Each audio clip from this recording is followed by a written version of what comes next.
Hello traders, Infinitec Solution or another learning video আপোনালোকক স্বাগতম জনাইছো। So friends, প্ৰথমতে চাওঁ আহক আজিৰ মাৰ্কেট সিনাৰিও কেনেদৰে আজি দিনটোত ট্ৰেড কৰিলে আমাৰ নিফটি এণ্ড বেংক নিফটিয়ে।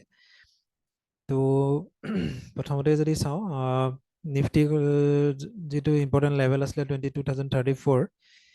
তো একচুৱেলি আজি এটা গেপ আপ অপেন হয় আমাৰ ইম্পৰ্টেণ্ট যিটো ইণ্টাৰডে ৰেজিষ্টেঞ্চ লেভেল আমি আইডেণ্টিফাই কৰিছিলোঁ 22,359।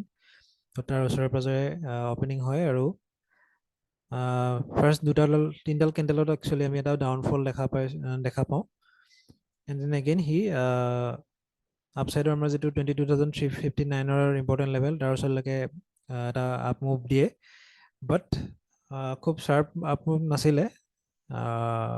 ট্ৰেপিং কৰি এটা চপি জোনত থাকি বা চাইডৱেজ হৈ পেলাই তো পাছত এটা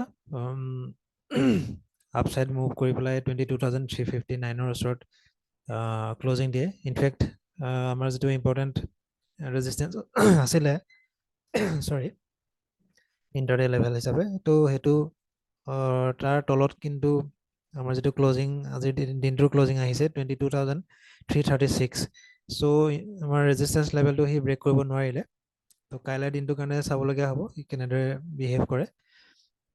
দেন বেংক নিফটিৰ যদি চিনাৰিঅ'টো চাওঁ, দেন বেংক নিফটিটো সেম কণ্ডিশ্যনে আছিলে। আমাৰ যিটো ইম্পৰ্টেণ্ট লেভেল আছিলে 48,191, যিটো এটা উইকলি ৰেজিষ্টেঞ্চ লেভেলো আছিলে। তো তাৰ ওচৰতে সি গেপ আপ অপেন হয় এণ্ড এটা শ্বাৰ্প ডাউন মুভ দিয়ে। ফাৰ্ষ্ট আপোনাৰ 1 ঘণ্টাৰ সময়ত আমাৰ এটা ডাউনফল আমি দেখা পাওঁ। তেনেকৈ সি কালিৰ যিটো হাই আছিলে বা ক্লজিং লেভেল আছিলে তাৰ ওচৰত আহি এটা ছাপৰ্ট লয় আৰু আমাৰ আৰু এটা ইম্পৰ্টেণ্ট লেভেল আছিলে 47,901। তো তাৰ ওচৰলৈকে আমাৰ মুভ দিয়ে আৰু এটা চাইডৱেজ মুভ বুলিয়ে ক'ব লাগিব। আৰু 47,924ৰ ওচৰত ক্লজিং দিছে আৰু 47,901 এইটো ইণ্টাৰডে ৰেজিষ্টেঞ্চ লেভেল আছিলে। চ' যিটো সি ব্ৰেক কৰিছে এণ্ড ব্ৰেক কৰিলেও কাইলৈ দিনটোৰ কাৰণে আমি ইয়াত ৱাটচফুল হ'ব লাগিব কেনেদৰে সি বিহেভ কৰে। অ'কে, তো এইখিনি আছিলে আজি আমাৰ দিনটোৰ ট্ৰেডিং চিনাৰিঅ' বা মাৰ্কেটৰ যিখিনি লেভেলছ। তো এতিয়া চাওঁ আমি কাইলৈ কাৰণে কি কি আমাৰ ইম্পৰ্টেণ্ট লেভেলছ হ'ব পাৰে। তো কাইলৈ কাৰণে নিফটিৰ ইম্পৰ্টেণ্ট লেভেলটো হ'ব 22,303।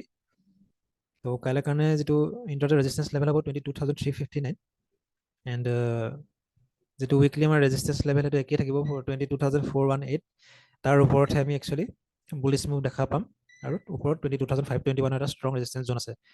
দেন ইণ্টাৰডে ছাপৰ্ট জোন হিচাপে যদি চাওঁ 22,204 এটা ইম্পৰ্টেণ্ট ছাপৰ্ট হিচাপে দেখা গৈছে, যিটো ব্ৰেক হ'লে 22,118 আৰু কিছুমান ইম্পৰ্টেণ্ট লেভেল আছে ডাউন চাইডত, তালৈকে আমাৰ মাৰ্কেট অহা দেখা পাব পাৰোঁ। যদি বেংক নিফটিৰ চিনাৰিঅ' চাওঁ কাইলৈ কাৰণে, তো 47,899 এইটো ইম্পৰ্টেণ্ট হ'ব বেংক নিফটিৰ কাৰণে আৰু ওপৰত এটা লেভেল হ'ব 47,150। তাৰ ওপৰত একচুৱেলি মাৰ্কেট গ'লে আমি আপচাইডৰ কাৰণে ট্ৰেড আমি বিচাৰিম বা বুলিছ আমাৰ যিটো ভিউ হ'ব আমাৰ এই লেভেলটোৰ ওপৰত হ'ব 47,150ৰ ওপৰত আৰু উইকলি ৰেজিষ্টেঞ্চ লেভেলটো একে থাকিব 48,191। ডাউন চাইডৰ কাৰণে 47,818। তো 47,818 এইটো যদি আমাৰ এগেইন যদি ব্ৰেক হয় আৰু 15 মিনিটছৰ কেণ্ডেল ক্ল'জ কৰে, দেন আমাৰ যিটো ইণ্টাৰডে ছাপৰ্ট আছে সেইটো 47,669ত প্লেচ হৈ আছে, যিটো ব্ৰেক হ'লে 47,361লৈকে আমাৰ ডাউন মুভ আমি দেখা পাব পাৰোঁ। আৰু ইয়াৰ তলত আৰু কিছুমান ইম্পৰ্টেণ্ট লেভেলছ আছে।